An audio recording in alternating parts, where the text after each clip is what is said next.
Buenos días, un día más y un día más. Sigo hablando de lo que nos concierne, de lo que nos explican los dudosos conocimientos que sobre nosotros mismos y sobre la realidad tenemos los seres humanos. Y bueno, sigo con ese discurso. La última entrada la cerré con dos pensamientos y una fue la idea de Miguel Servet, que afirmó que es un crimen matar por las ideas, aunque a él lo que movió Calvino por las suyas, y lo apostilló que la libertad de conciencia es un derecho de cada ser humano. Claro que sí. Y la libertad de pensar, y de interrogar, y de soñar, y de esto, son derechos inherentes al ser humano y a expresar lo que quiere decir. Por supuesto. Ya que la historia nos demuestra una y otra vez que la intolerancia fanática, carente de compasión en el gobierno de los hombres, como sucedió con Savonarola, con Robespierre, con Hitler, con Stalin, con Mao y con tantos y tantos otros, tantos locos, tantos alucinados y tantos dementes, predicando incansable y dominando incansable a los hombres. Y ahora con los fundamentalistas islámicos, estos tipos de gente siempre nos conducen a la opresión, al crimen, al despropósito, a la inmovilización del conocimiento y a sumergir las sociedades en océanos de sangre y en locura manifiesta. La inteligencia en estado puro siempre será heterodoxa y el conocimiento en estado puro siempre será ecléctico. Inteligencia y ortodoxia son absolutamente incompatibles y excluyentes entre sí per se, como es absolutamente incompatible y excluyentes entre sí es el pensamiento y las creencias. El ser humano tiene todos los derechos a preguntar y a dudar sobre absolutamente todo, sobre las religiones, sobre la ciencia, sobre lo que él pueda imaginar, tiene derecho a preguntar y a dudar y a creer o a no creer. Cualquiera que se atreva a pensar por sí mismo y que no viva en el pensamiento ajeno, es decir, no vivas en lo que te dicen que tienes que pensar o creer, siempre será un heterodoxo. Siempre. Cualquiera que quiera pensar por sí mismo siempre será un heterodoxo. No hay ortodoxia en el pensamiento. No puede haberlo. No puede haberlo. Picasso decía que había tardado toda una vida en olvidar lo que sabía de pintar para ser libre y poder crear y pintar. Y que pintar como Rafael le había llevado 4 años, pero pintar como los niños le había llevado toda la vida.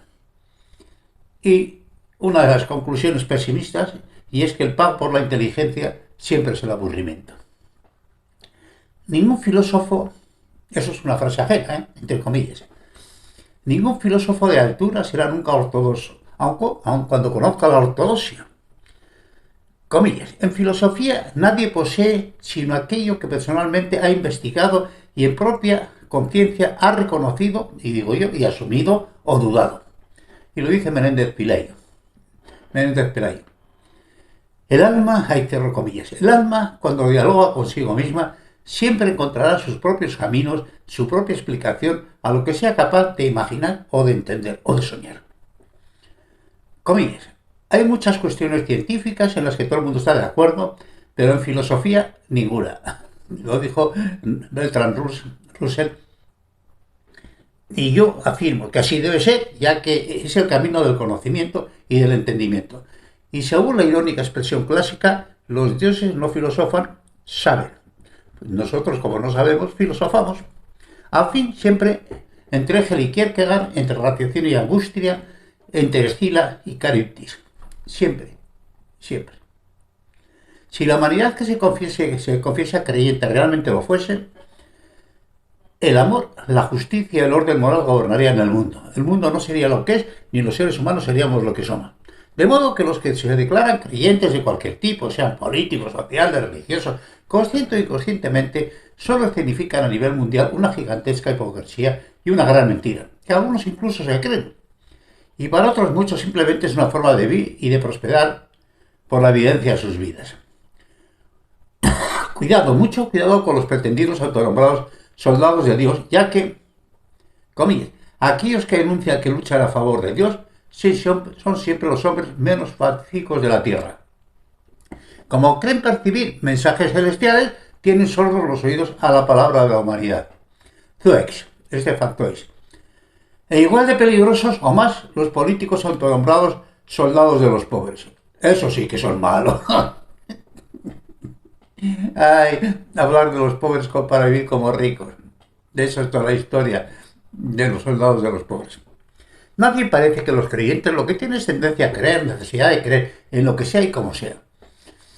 Comillas, cuando el hombre deja de creer en Dios, es capaz de creer en cualquier cosa. Lo dijo Chesterton, que era una inteligencia privilegiada. El consuelo de una certeza sin mayores análisis. Comillas, la nostalgia del absoluto de Steiner.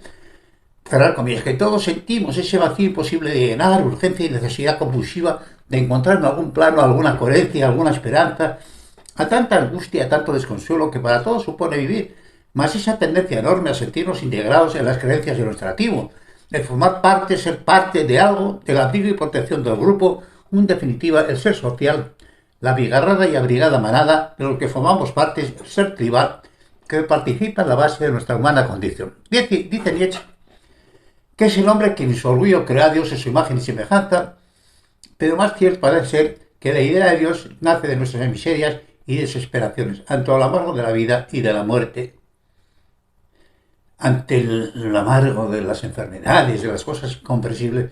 Yo creo que ese fue el camino de la creación de Dios y no el que dice Nietzsche, que fue por nuestro orgullo. Y dos de las cabezas más poderosas del siglo XX, ambos judíos en origen, así opinaron de las religiones. Comillas, para mí la religión judía, como el resto de las religiones, son la encarnación de las supersticiones más infantiles. Y la Biblia una colección de leyendas dignas pero primitivas y que con palabra de Dios no son más que el fruto y la expresión de las debilidades humanas. Lo dijo Einstein. Y Freud, en Totem y Tabú, viene a decir que las religiones responden en un sentido innato a una neurosis obsesiva y universal, y que resulta ser solo un infantilismo psíquico. Comillas. Numerosos individuos emprenden juntos la tentativa de procurarse un seguro de felicidad y una protección contra el dolor por medio de una transformación delirante de la realidad. También las religiones de la humanidad deben ser consideradas como semejantes delirios colectivos. Pensarlo. Fueron dos de las cabezas más poderosas del siglo XX. Y estas fueron sus conclusiones. Sí, para muchos la fe es una concesión graciosa de los dioses, pero en su realidad es una concesión graciosa para los que la administran en monopolio de la fe sin posibilidad de contestación de sus creyentes. Si alguna presencia divina tenemos nosotros, los seres humanos, es nuestra capacidad inquisitiva e interrogativa y la común percepción de que podríamos hacer un mundo mejor para todos, de que nuestro nivel de relación moral está muy lejos no solo de lo que soñamos, también de lo que el mundo necesita con la mayor premura, lo que necesita con desesperación. Mas el sinnúmero de los perversos que protegidos y enmascarados en las religiones o en las ideologías continúan en la eterna batalla por el dominio del hombre y en la defensa sacralizada de privilegios injustificables. Comillas, a cada cual Dios ha colocado en su sitio. Cerrar comillas, como fundamento del orden social, visto a la larga de la historia tantas veces, en tantas sociedades, en tantas religiones, el orden divino que tanto agrada a los poderosos, de disfraz social, bajo el que se esconden tantas infamias. A cada cual Dios ha colocado en su sitio. Joder, qué miserables. La carga irónica, comillas, de una sociedad sin clases sería una sociedad sin clase. Del Roto, en su viñeta diaria. Cuán terrible es ver en los sacerdotes la desnuda ambición y la indiferente falta de caridad con el prójimo. Comillas, si no tienes caridad, nada tienes. Sea religioso o no sea religioso, si no tienes caridad, nada tienes. Y cuán miserable resulta ver la insaciable sed de poder en tantos miserables emboscados y enmascarados detrás de Dios, y a tantos otros predicando el odio y la separación entre los hombres en nombre de Dios.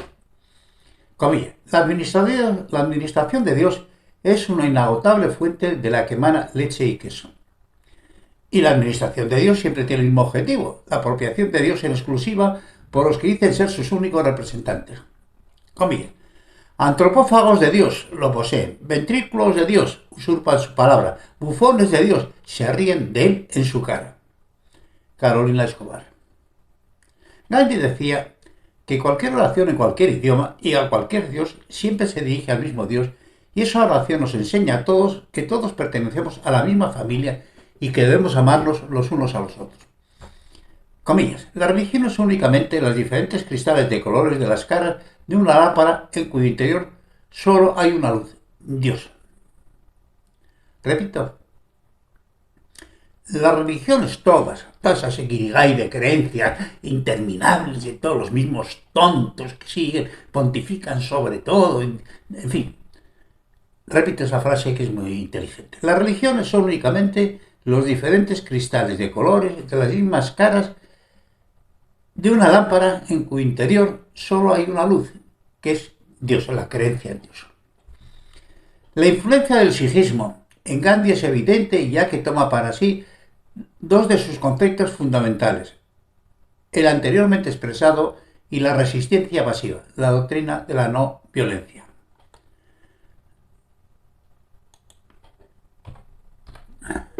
Continuando con esta línea de pensamiento, esa oración pertenece a la desesperada esperanza de la soledad del ser humano y su común búsqueda de consuelo, esperanza y trascendencia. Y dado un paso más en esta línea de pensamiento, no solo la oración, sino cualquier pensamiento de desarrollo moral, en cualquier idioma, en cualquier cultura, en cualquier tiempo, nos enseña también que todos pertenecemos a la misma familia, que debemos amarnos y ayudarnos los unos a los otros, y que nuestras capacidades reflexivas superiores configuran o tienden a similares caminos de perfección moral. Amargas, dolientes, ardientes y saladas son las lágrimas de todos los hombres, en todas las culturas, en todas las civilizaciones, en todos los tiempos. A la luz de nuestros conocimientos actuales, parece objetivamente difícil conciliar un acto consciente de creación con el universo que nos es dado observar. El monte Olimpo se sobrevuela hoy día con frecuencia, yo he pasado algunas veces, y Zeus parece no estar. Yo no lo he visto y parece que nadie más lo ha visto tampoco. Los telescopios miran las más lejanas galaxias y no hemos encontrado el paraíso mítico y místico, y no será desde luego por falta de espacio donde ubicarlo, aunque cierto es que poco sabemos del espacio y menos ese tan particularmente espacio. El infierno parece convertido en una abstracción, salvo que el infierno sea el mundo real en que vivimos. Comillas. Este es un pensamiento muy inteligente de Torrente Ballester. ¿Sabe que usted al diablo del mundo como actividad, presencia y realidad, entre regiones pongo yo, y verá que nada mejorará? Repito, saque usted el diablo del mundo y verá que nada mejorará. Los seres humanos nos arreglamos magníficamente, sin ayuda ninguna, para convertir el mundo en un infierno, como tenemos acreditado de sobra. ¿A que sí? Mirar la historia de la humanidad y desde luego esto es tal como os estoy contando. Que los seres humanos convertimos el mundo en un infierno con mucha facilidad. Comillas. ¿En qué coño pensaba Dios cuando se le ocurrió hacer la humanidad que ha hecho? Cerrar comillas. El mundo y la vida con él se han convertido en una minúscula mota de polvo perdida en un espacio caótico, sin objeto y sin destino, al menos aparente, hasta donde hemos podido entenderlo. Y, comillas, sabed por último que no hay nada más frecuente que hacer el mal por el gusto de hacerlo. Mérimée. Os lo repito. Y sabed por último que no hay nada más frecuente que hacer el mal por el gusto de hacerlo. ¿Tan miserables podemos llegar a ser? Pero la gran cuestión, sin solución racional ninguna, es que Dios en su omnisciencia sabía desde antes de la creación, antes del principio de los tiempos, la maldad y el despropósito sin solución del hombre y del mundo, y a pesar de todo nos hizo. Nos entregó este mundo solo para disputa de los hombres. Ha sido en comillas esta frase. Tal vez para su propia diversión, para llenar sus horas en la tragicomedia permanente, enloquecida y sangrienta que el hombre está representando desde el principio de los tiempos. Un temprano gran hermano con un escenario hecho a la medida de Dios. Pero Pero para tal espectador, esta tragicomedia tan absurda y dolorosa seguramente será pequeña, reiterativa y aburrida, lo que ya que lo es incluso para nosotros que ya estamos acostumbrados al horror de vivir. El gran teatro del absurdo y del esperpento, de los geniales Beckett, Pirandello y Valle Inclán, de los cuales ellos solo vieron la punta del iceberg. Ya que la hipótesis contraria, Dios no sabía por anticipado el resultado de su creación, le descalificaría absolutamente como Dios, lo que representaría que su juicio es tan dudoso y falible como el nuestro. Y si el juicio de Dios se rebaja a nuestro nivel, poco Dios queda, solo queda un despropósito colosal, que en definitiva parece que lo es todo, que es un despropósito colosal. Comillas. Y Dios creó el mundo y lo dejó en manos del rigor matemático de la confusión, que ahora lo rige. Arrabal. Es una frase muy inteligente, ciertamente. La reencarnación progresiva o samsara o transmigración o renacimiento en búsqueda del nirvana como último objetivo es un concepto tan elaborado como difícil de asumir. Tal parece que lamentablemente alcanzamos el nirvana, la anulación del yo, la integración del yo en el todo, en la nada o en el vacío, en el concepto vacío, como existencia final de todo, a la primera. Parece evidente que la vida sobre la Tierra ha evolucionado de un modo lento y progresivo a partir de las formas más primitivas y no parecemos ser frutos de creación y de reencarnación, sino resultado de una larga cadena evolutiva, con el primordial misterio no resuelto de cómo y dónde nace el universo energético y de dónde y cómo la energía deviene en materia y cómo la materia inerte deviene en vida y cómo la vida deviene en conciencia. Este prodigioso milagro que no me canso de repetir. ¿Y por qué y para qué? ¿De verdad alguien puede creer que existe una razón para este despropósito colosal? ¡Ay, Dios mío! Igualmente es difícilmente conciliable la existencia de un dioses omnipotentes y omnipresentes, incluyendo el Deus Asconditus, y también el elegante concepto del Sinsum, recreación como justificación del mal y del libre albedrío con la existencia del mal, ya que por su propia definición el mal formaría parte de la naturaleza de Dios y por tanto Dios sería parte y se complacería en la maldad del mundo, lo que es imposible por definición, ya que si de la perfección y de la bondad suprema en ningún caso pueden emanar la maldad que anega al mundo confuso y contradictorio que habitamos. Comillas.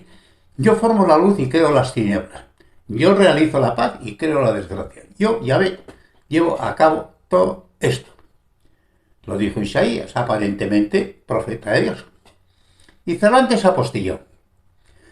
Todas las desgracias que vienen a las gentes, a los reinos, a las ciudades y a los pueblos, las muertes repentinas, los naufragios, las caídas, en fin, todos los males que llaman de daño, vienen de la mano del Altísimo y de su voluntad permitente. Y los daños y males que llaman de culpa vienen y se causan entre nosotros mismos.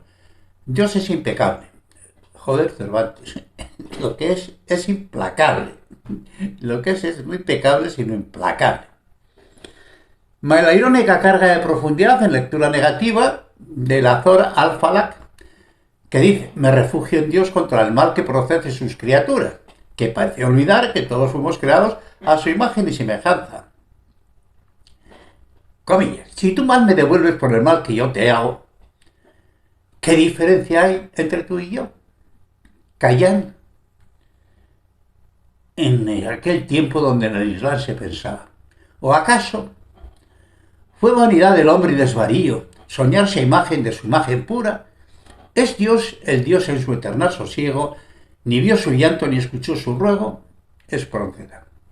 Esta evidente contradicción se sustenta en todas las culturas religiosas mediante la personificación de un Dios del bien y un Dios del mal en contienda permanente en el alma del hombre. Tan mística y certeramente evidenciado por los esenios, los maniqueos y los gnósticos y en el entendimiento dual del zoroastrismo. Dualidad certera y equivocadamente rescatada también por Freud con Eros y Tanatas como alfa y omega de la vida del ser consciente, que además resulta ser cierto de alguna manera. Cerrar comillas. Sin olvidar los espíritus malignos de todas las religiones que contienden en una batalla eterna que resulta ser el reflejo exacto de nuestra propia lucha en esta misma interminable y angustiosa batalla contra la del mundo contra la maldad del mundo y de sus tentaciones. Y cierro aquí porque esto se va pareciendo a un sermón. Y yo no soy de sermones, sino de pensamiento. Un abrazo muy cordial a todos.